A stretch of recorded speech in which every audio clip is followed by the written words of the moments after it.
It's time for this week's episode of Brandon Sports Talk, featuring in-depth interviews from those who are trending in the world of athletics. And now, here's the host of Brandon Sports Talk, Brandon Pate.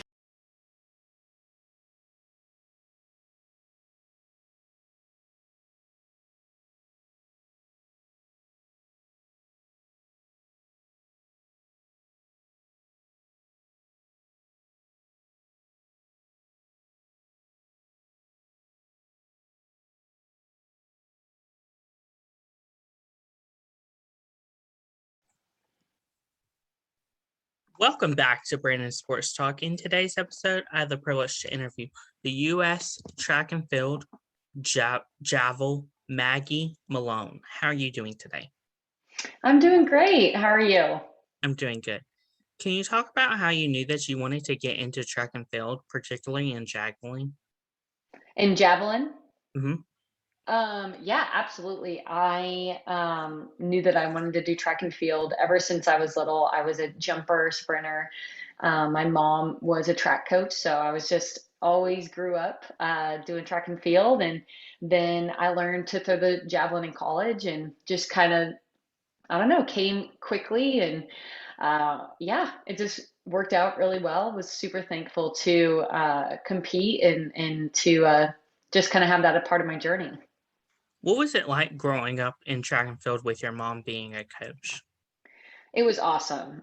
She's one of my favorite coaches in the world and just is really a coach that wants to build strong women and to develop men and women, but just is really intentional around the character that she is coaching versus the result that she's coaching. So everything that we did had purpose and intention. And I really do love that she got to be a part of all my memories from high school too. So it's pretty special.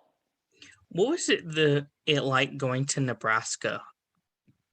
It was awesome. I loved it at Nebraska. It's my home state, and was always hoping to be a Husker, and then was, had that dream come true. And I think God just had different plans for me to go to A&M, but was so thankful that I could do 2 years at Nebraska. What was it like, of course, growing up in Nebraska, going to that home state of Nebraska and putting on that Nebraska red jersey? Yeah, it was one of the best moments. I remember when I got to put on the jersey for the first time for my first competition, and it was just a surreal moment because my mom was a Husker, my dad was a Husker, and I just felt like I was just a part of their legacy at that point, and I was able just to be so, I don't know, I just felt really connected to that, and it had always been a dream of mine. I had it in like little books that I had written that I wanted to be a Husker. So it was just a very surreal and blessed moment for sure. Of course, during those 2 years at Nebraska, what were some of your accomplishments? My accomplishments there were, I'm trying to think. I got third at the Big Tens my freshman year. I got first my sophomore year, and then I got 10th in the nation my freshman year, and fourth in the nation I think it was fourth in my sophomore year. Can you talk about, of course, what the transition was like from you going from Nebraska all the way to Texas A&M? Yeah, it was definitely difficult at first, but I'm really thankful that my family was there, and I would not, give up those moments for the world because I got to watch my brother play high school football. I got to watch my dad coach football again. My sister was on the team with me at Texas A&M, and it was just awesome. Like being able to go to my parents' house for dinner and being able to watch games together and movies, and it was so wonderful that we were all in one location, and then to be able to be on a national championship team at Texas A&M. I mean, Coach Henry is just one of the greatest coaches that I've ever gotten to be around, and he just expects so much and he teaches us a lot, even beyond just track and field. He teaches us how to be good businessmen and women and to work hard and to do hard things. And so he was just a great leader, and I was so thankful to be a part of his program. And then my coach Chico, who really did teach me javelin and helped me hit the 62-meter mark, and uh, honestly put me on this trajectory. I could not have made a better decision. And then also A&M in general is, I mean, it's just a great school. Like I learned so much. The people that I am still friends with today, I'm so, so, so grateful for those relationships and those memories. I love College Station, and I love, the old Aggies that I have gotten to meet. And then obviously my class was so great. So I just love A&M. I could rave about it all day. What was it like, of course, competing with your sister at Texas A&M? Oh, it was awesome. Sorry, grab something. I loved being with my sister. She is just a great athlete. She and I got to experience a lot of highs and lows together. So it was fun to both have great seasons kind of hit at the same time. And I'm thankful that we had that season together because we both grew in a lot of ways.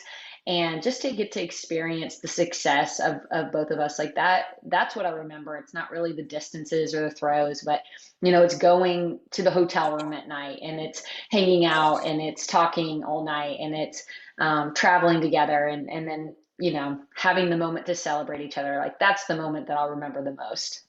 What was it like when you won the national championship for Texas A&M? It was it's just I have no words for it, honestly.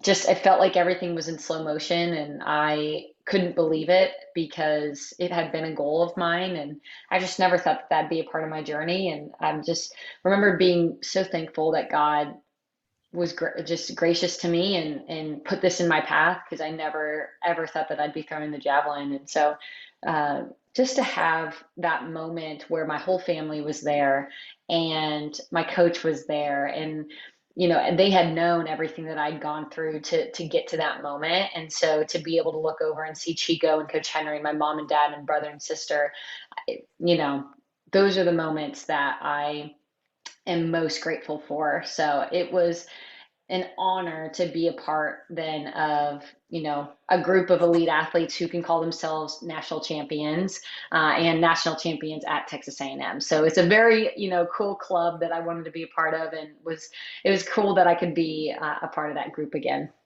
That's so amazing. What was it like whenever you got to put on the Texas A&M jersey with your sister? It was great. It was new because I'd come from Nebraska, but I had understood what it meant to be an Aggie, and I was proud to be an Aggie, and I knew that that was where I was supposed to be. So putting on that jersey, sometimes I miss it today, because sometimes you just want to go back and be a part of that team again. What was the transition like from going from Texas A&M to, of course, competing with the U.S. national team?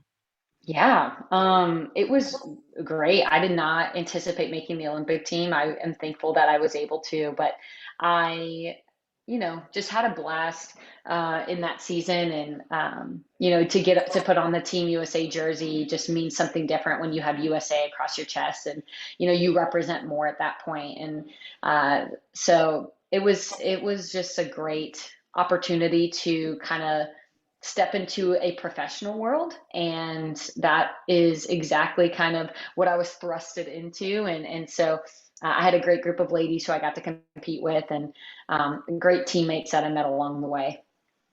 Can you talk about, of course, competing in Rio in 2016 and what that was like for you?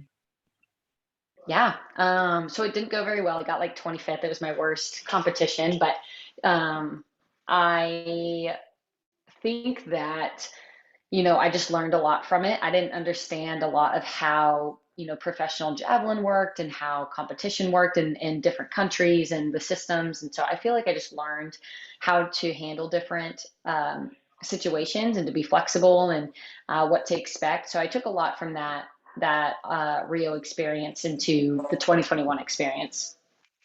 Of course, can you talk about how it was going to the Olympics for the first time, putting on that Olympic jersey, and of course being there with all these other countries?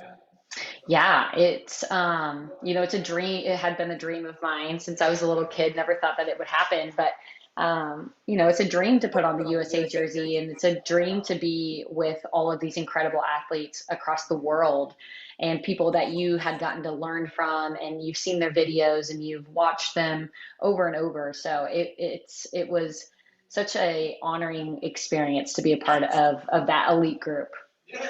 Can you talk about this previous Olympics in Tokyo and how that was like versus obviously what it was like in Rio with no fans and Yeah, stuff? it was different with no fans, but we had been used to it all year with not many fans. So obviously, I hope we have them in Paris, but it was different. But I knew that I had a lot of loved ones at home watching and cheering on. So, you just feel the energy. It's a little bit different. You kind of have to conjure it up yourself. And I just trusted that God was with me and knew that, He wasn't going to leave me. So it was a different experience, but I'm so glad that we were able to compete for sure. What was it like for you going to the Olympic Village and seeing those people that you've looked up to in the village? Yeah. Well, when in 2016, I was very much like open-eyed and like, oh my gosh, like I can't believe I'm here. But this year, I felt different because I felt like I did belong with this group. Like I felt like I'd worked hard, I had planned for it, I had done everything I could to put myself in a position to be there. And so I just was excited to, compete alongside them versus being kind of like Bambi, like doe-eyed, like, oh my gosh, like stars. I didn't feel that as much. How does it feel to have the Olympian behind your name and especially being a two-time Olympian?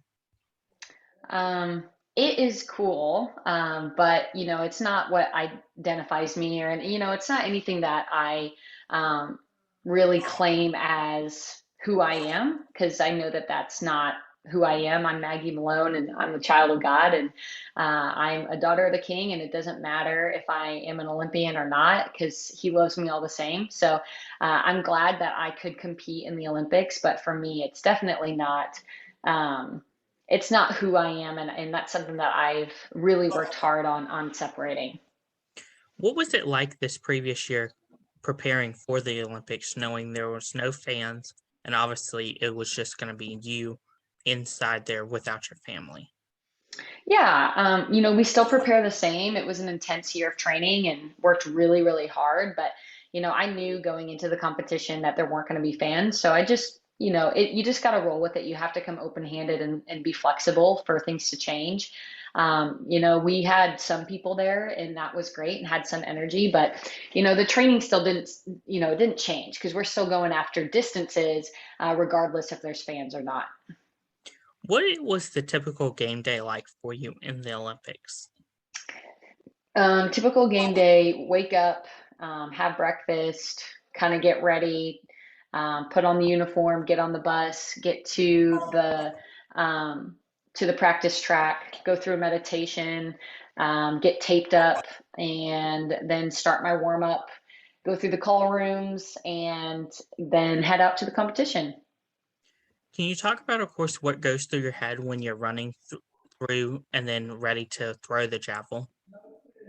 I try to have a clear mind. I have maybe one or two cues that I'm thinking of, but I really just try to think about that, and I try not to think about anything else. What was it like this Olympics going there, competing, and obviously going to be in the Olympics? It was great. I had planned, I wanted this to happen.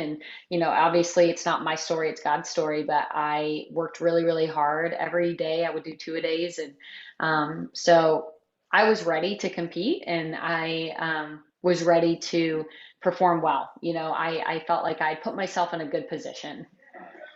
What are some of your game day rituals and routines that you do?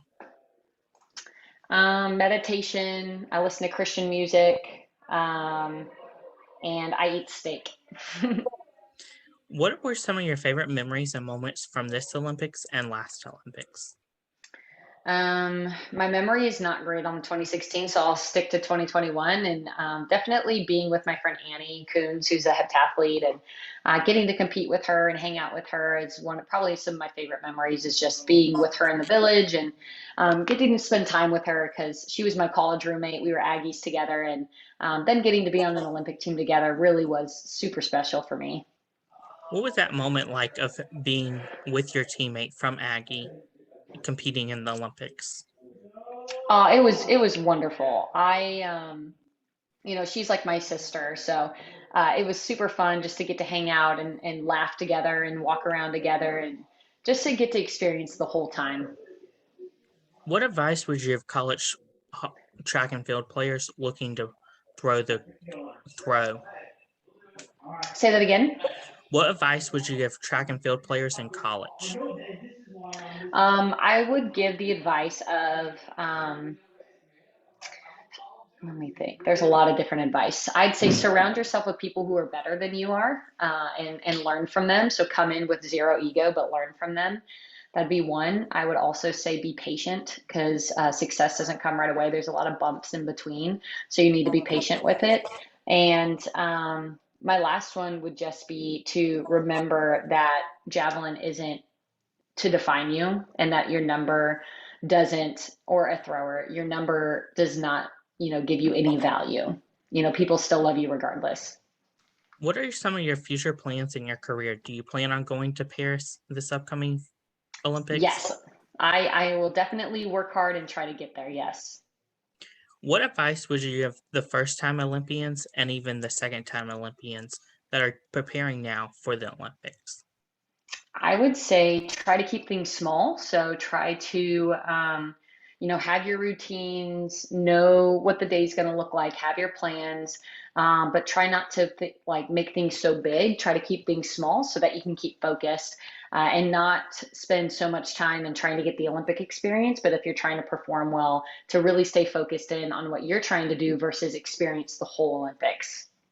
What advice would you give those Olympians that obviously were in this previous Olympics with no fans and stuff, looking to prepare for obviously when fans are back in stadiums?